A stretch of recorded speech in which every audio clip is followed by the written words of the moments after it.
holiday time at an officers' club. Here are men from all walks of life, from crowded cities and open plains, from humble homes and great estates, from every race and every faith. Here are the officers of the United States Navy. This is the story of 5 of these men, men who first enlisted, then chose their own paths to achieve a commission, men who have climbed their own ladders to the bridge. Why did these men become officers? Why did they enlist? Why did I enlist? Well, I was walking down the street one day looking for something to do, and there was this big Navy recruiting poster. So here I am. Honest. And after boot camp, I asked for guided missile school and got it. Here was a big new field, combining my interests in electronics and troubleshooting. It sounded like a snap. Well, for 36 weeks, I sweated. 8 hours a day, 5 days a week of math, physics, electronics, troubleshooting, and testing. It was rough, but I came out of it with a terrific background. The best tech training I could get anywhere. And when I think how much it would have cost if I hadn't gone Navy. Meanwhile, one other important thing happened. I met Rose. That course took only 26 weeks. The next few months were heaven. We were kept busy setting up house. One day, of course, we got the word. A 6-month cruise aboard a guided missile cruiser, one of the Navy's newest ships. Some say being a Navy wife isn't easy. Across the Atlantic to the shores of the Mediterranean. On board, we put into practice 36 weeks of preparation. The Terrier anti-aircraft missile. We can fire one of these 3,000-pound babies in seconds. The Terrier flies more than twice the speed of sound and doesn't miss.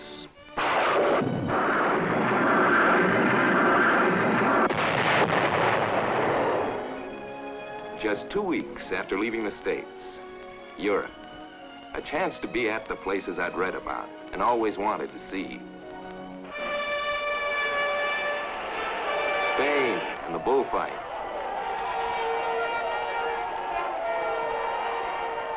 Bull rings and cathedrals.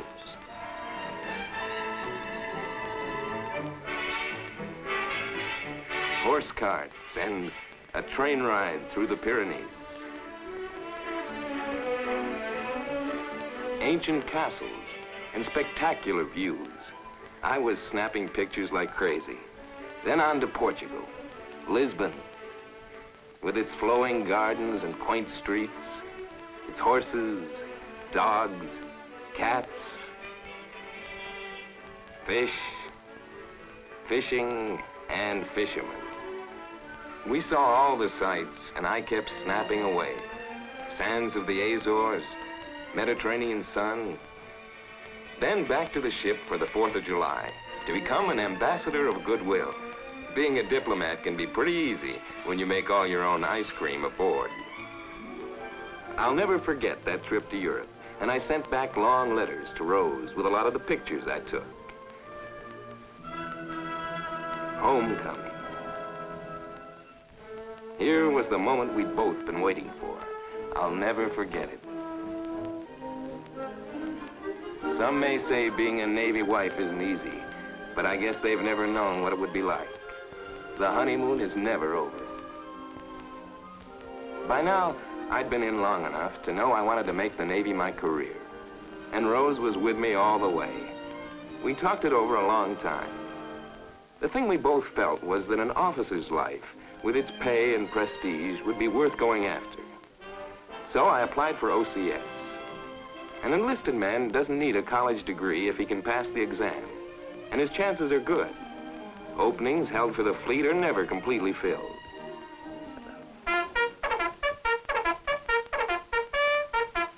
Yeah, I made it.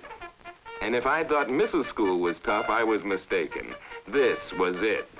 Up every morning at 5:30 or earlier to clean out the barracks, work on different details, wait in line for a wash basin, wait in line for chop, march to the grinder, that's the drill field, for personnel inspection, 50 gigs and you're out. And at precisely 0800, colors. Then back to the barracks. Now classes, 5 or 6 hours a day. Navigation, engineering, guided missiles. A free period around 1600. That's 4 o'clock. The time is your own to use as you please. To write letters or read a magazine or just relax and take it easy. If everything else is done. And it never is. After evening chow, you're back in your room. Study periods required from 7 till 10. And believe me, if you don't study, you won't stay.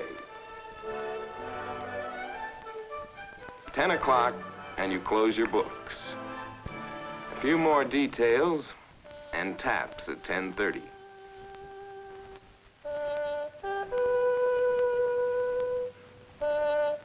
From early morning till late at night.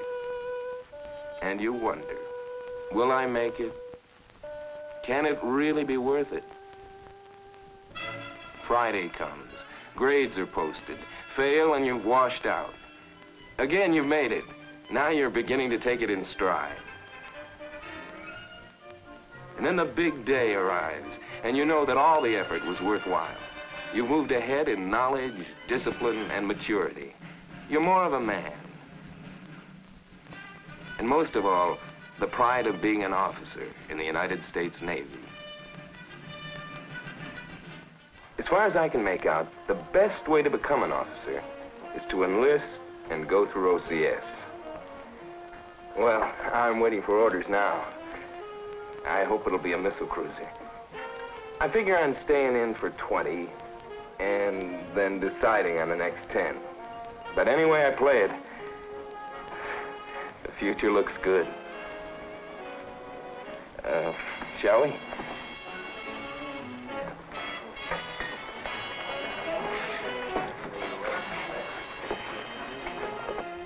Say, there's a guy who was at OCS when I was there. Guess he wasn't smart enough to go through ROTC, huh? You're always yakking about ROTC. They really sold you a bill of goods, didn't they? Oh, I wouldn't say that. Jim and I are always kidding each other. He's a good friend of mine. However, I'd been doing some serious thinking about NROTC recently. It was on this last trip in, I was about to relieve a navigation watch on the bridge of the Forrestal. The bridge has long been the symbol for the responsibility of command at sea. And here I was, just 23, an officer in the Navy, assistant to the navigator, sharing responsibility for the safe voyage of a 60,000-ton carrier, responsible for the lives of 3,500 men. I often wondered how many fellows my age had this kind of responsibility back home. This is the moment when your training counts. Radar. My first experience with radar navigation. I joined the local Naval Reserve unit. Also, I had my heart set on college. So after graduation from high school, I tried for NROTC and made it. And the Navy sent me to college. In 4 years of NROTC, we went through every phase of navigation, celestial observation, chart projection, use of sextant. Technical training and drills are part of it too, and all against a background of summer cruises. One of the things that meant the most to me was the informality of it all. I was a regular midshipman and the Navy paid the bills, but I still got the chance to pick the school and the subjects. I not only got a bachelor's degree, I got my commission too. And now I've got the chance to work for Command at Sea.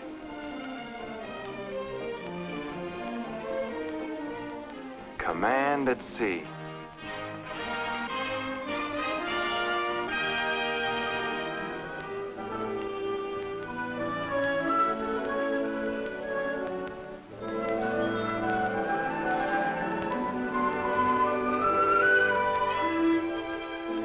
At times like this, when your watch is done, you get to wondering what are the things you're really working for?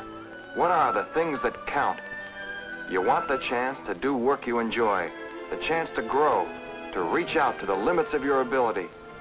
You want to find lasting friendships, friends you know you can always count on. These are the things that matter to me, And I found them all in the Navy. As for NROTC, I think it's the best way to become an officer, and at the same time get 4 years of college, with everything paid for by the Navy. And only the Navy has this regular Reserve Officers Training Corps plan. I don't get it. Why didn't you apply for ROTC right from high school? How come you enlisted first? Well, I could have applied then, but I figured I'd get more out of college if I were a little older. It really worked out. Well, if you played your cards right, you still could have gotten into OCS. Oh!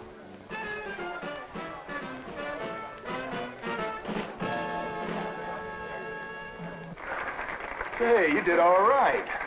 Where'd you get all the energy?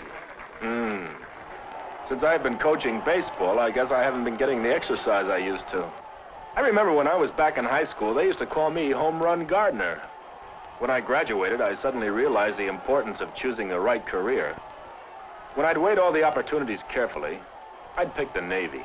As in baseball, I'd found that I'd be expected to do my very best. I waited for just the right pitch. Through boot training, classification and testing, through 16 weeks of fire control school. And my career was launched. Sea duty in the Atlantic, fire control technician aboard a destroyer.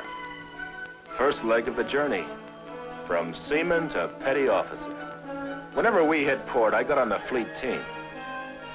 Then back to school, advanced fire control. 1 whole year of nothing but electronics 6 hours a day. Then 2 things happened at once. I was notified that I'd made fire control technician 2nd class, and I got orders for a cruiser in the Pacific.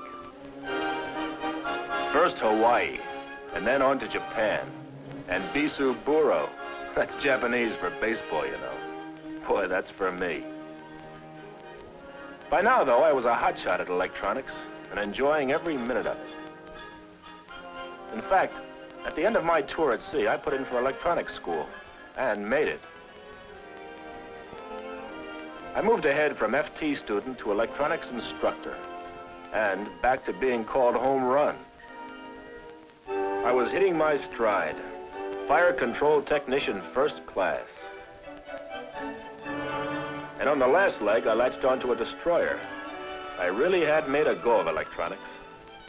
I knew the work and liked every minute of it. And I wanted to hold on to what I knew. At the same time, I hoped to move ahead into the commissioned ranks. So I put in for LDO, limited duty officer. Everyone wished me luck. Any enlisted man with a solid Navy background who can pass the exam and otherwise qualifies can make LDO, can become commissioned, yet continue in the field he likes. Well, I put in my bid. I made the round trip. I'd moved around the bases. But the game isn't over. New innings are coming up.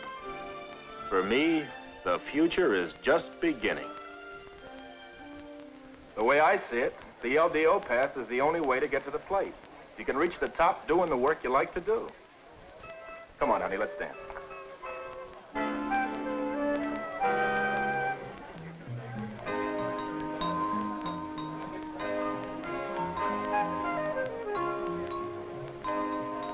How strange the seas we travel. Here, now, the end and beginning of 100 voyages. The intersection of 100 lives. Could I ever have predicted this unlikely destination a brief 6 years ago? 6 years ago.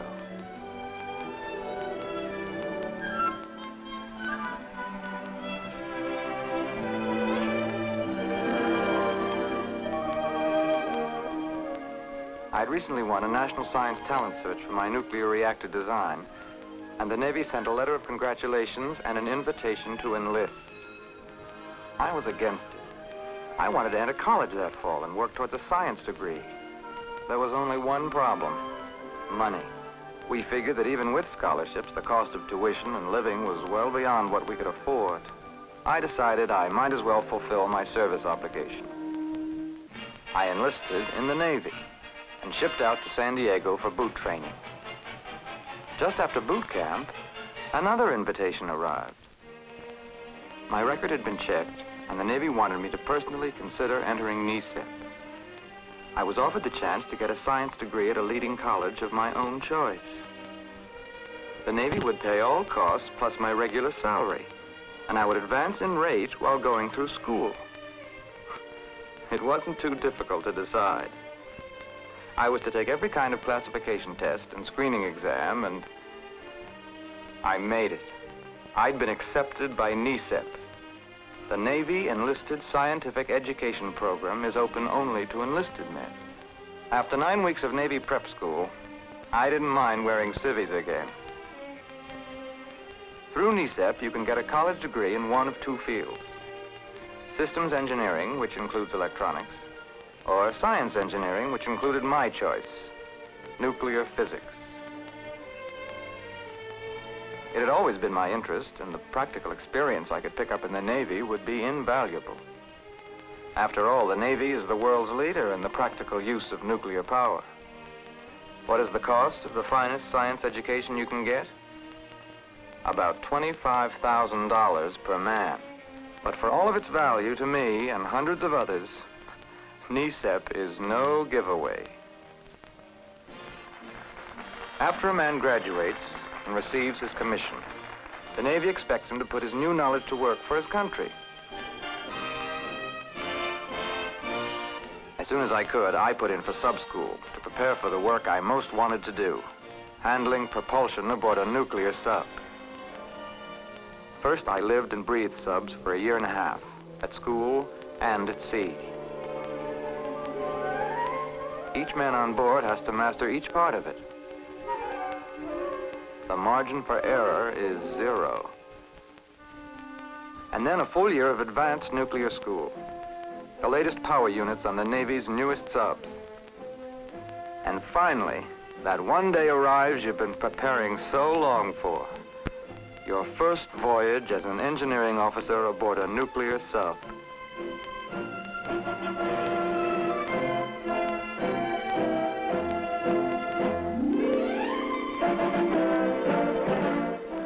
Among your duties, rig for diving.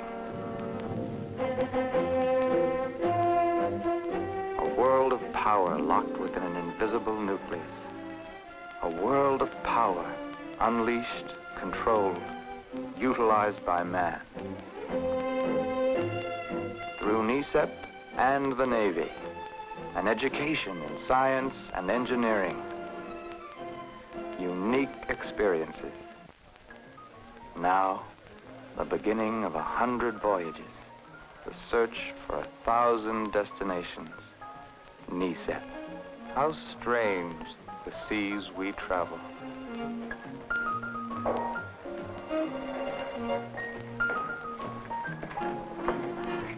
Hi, honey. Hi. Let me see, it was, Norfolk, right? No. Hey, it was San Diego. Yeah. How have you been? Well, thought I see you made it through the academy. Sure did. Now tell me, what was it really like? Well, if, you really want to know, I'll tell you. How did it begin? I had only been aboard that destroyer for a couple of months when I was sent to the Naval Prep School at Bainbridge, Maryland. I competed for a Secretary of Navy appointment to Annapolis and was just lucky enough to get one. I was sworn in as a midshipman. And then the pressures really began. The pressures of time and no ifs.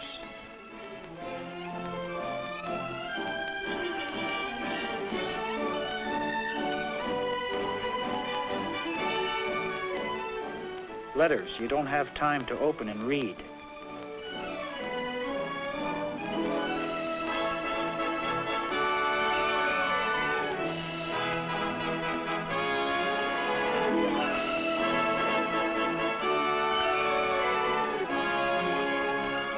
But you learn.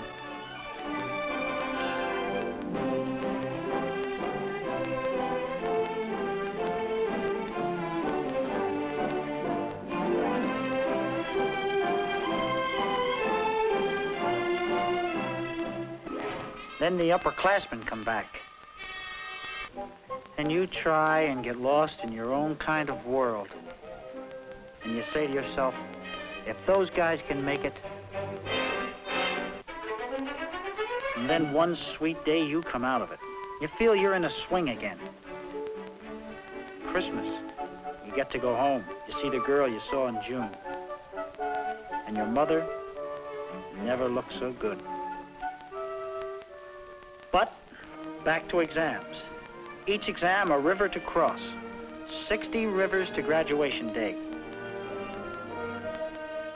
And then comes spring, and a young man's fancy turns to books again. June is cruise time. A chance to see what you could do. A cruise to Copenhagen.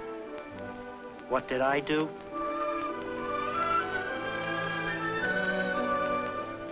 But I had a 30-day leave to look forward to at the end of the cruise. Second year, academic. You sort of exist, you don't bother anybody, and nobody bothers you. And then you start dragging, dating. We got $5 a month pocket money, and I can't ever remember spending it all. You're dragging in earnest. It's a major operation, and suddenly you find you enjoy playing guide.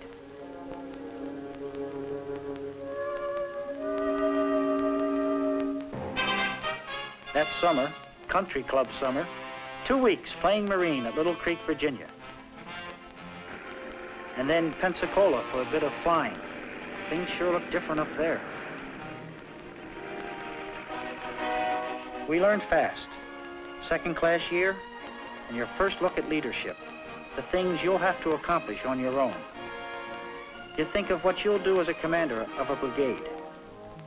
You finish languages, stresses and strains, thermodynamics and fluid mechanics, ordnance and gunnery, celestial navigation, and lacrosse. Fall, winter, and spring. Athletics. You will participate and enjoy it. The ring dance. First time you wear your ring. Many get engaged. I did. You reach first class and start keeping track of the rivers still to cross. Your academics turn very Navy. You read a 700-page book in a week, and you're supposed to know what's in it. Leadership of the brigade. You begin to be an officer. 5 rivers. 4, 3, 2, 1. And you've come to the end and to the beginning. June week. The final moments of 4 vital years. The June ball. And the final night farewell. And then 4 years of hard work and discipline, of friendship and good times. And you're an officer in the United States Navy. My assignment, division officer aboard a destroyer. Yesterday, seaman apprentice. Today, an ensign with a future that's wide open. You can move ahead to commander, to captain, perhaps even to admiral, if others can do it. I personally think the academy is the way of becoming an officer. You have the best of everything there, and it's an experience, a wonderful experience. And now, ladies and gentlemen, the Naval Academy Choir.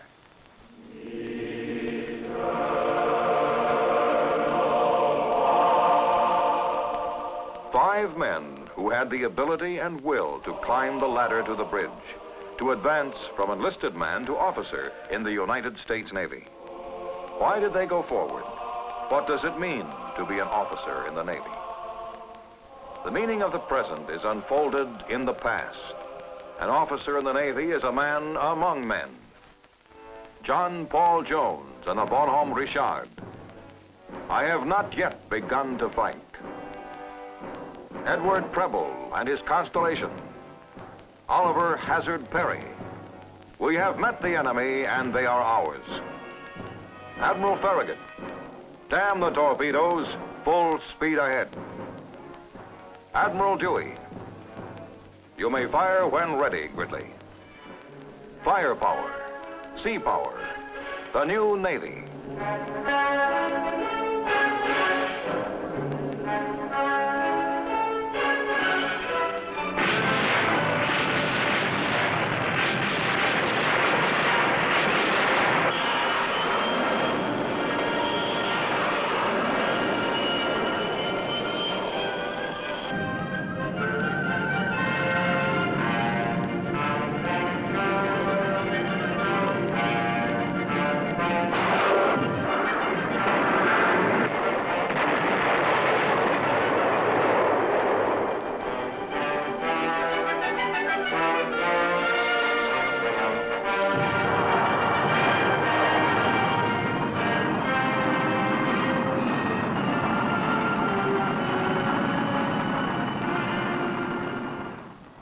To what purpose?